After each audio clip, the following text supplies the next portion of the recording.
Hey everyone, welcome to Inktober episode 4, Drawing 4. This one is going to be a very quick video because I, in my infinite wisdom and genius, forgot to hit start record on the capture program. Despite setting everything up to capture the drawing, I just plumb forgot to hit start record. So,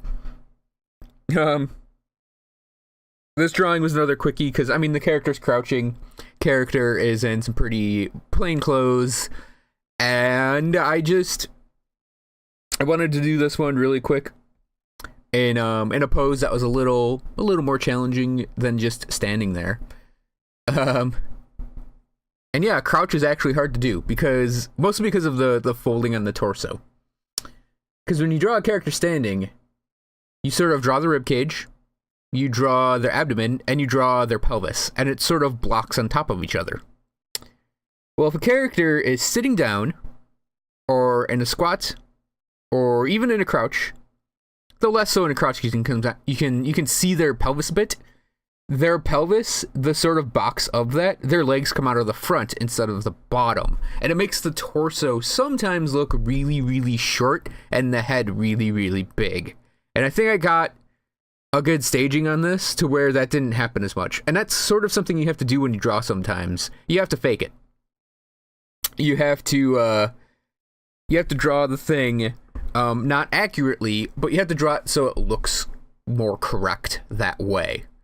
And a lot of times this happens when you're drawing with something heavily in perspective, where, yeah, if your character's doing a selfie pose with their arm way forward, you'll end up with like the arm looking really, really thick coming at the camera. Or if a character's like holding a sword pointed at the camera, the sword is going to look really, really short and really, really wide just because of the nature of that object. So sometimes you got to fake it and like have the sword pointed down more than pointed at the camera, or have the arm actually not be as thick as the arm would get. Just because it'll look better in the image that way. And that's kind of how I feel about a squat. I actually realized I left the image in my scanner. Actually, I think I can just open up the scan while I'm thinking about it. Yeah, so the character is kind of a cyberpunk thief, and I figured she'd be just bored waiting for some sort of thing to start, some sort of mission to start. In a pose, instead of being like, I'm a ready action thief girl. It's like, oh god, I just want to get to going and doing a thing.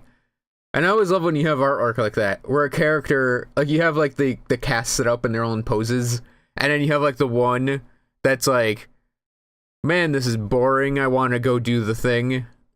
And it's actually really rare to see that, to have a character be like displaying a human emotion in a pose like that.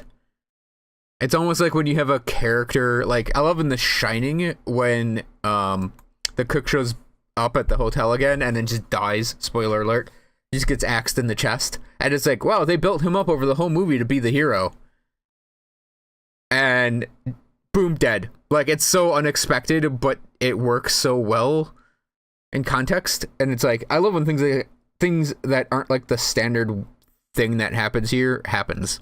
So having a character where everyone else is in, you know, vaguely heroic poses, and then one character is just sitting there really bored. Like they're going to the photo studio to get their senior pictures or whatever, and they just don't want to be there. They want to go be doing something. It's sort of what I was thinking of while drawing this. And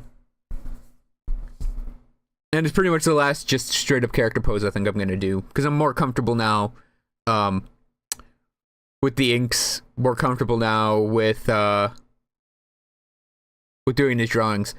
I think the thing I'd probably go back and maybe redo is I'd plan out the front of the jacket a bit more, so it would actually, because it is kind of rumply, and yeah, a jacket gets rumply like that, but I kind of wish it followed the form of her torso a bit more. I mean, she's a small person, so it's not like she has a gigantic chest that would be outlined in a jacket. But, you know, it would still kind of fold to what a human torso would be. And I think putting a little more emphasis on that.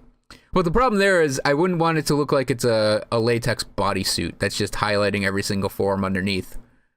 So yeah, maybe go back in with some whiteout, or in my in the thing I think I've mentioned every single episode, a little bit of photoshopping just to clear up the black and white on the jacket.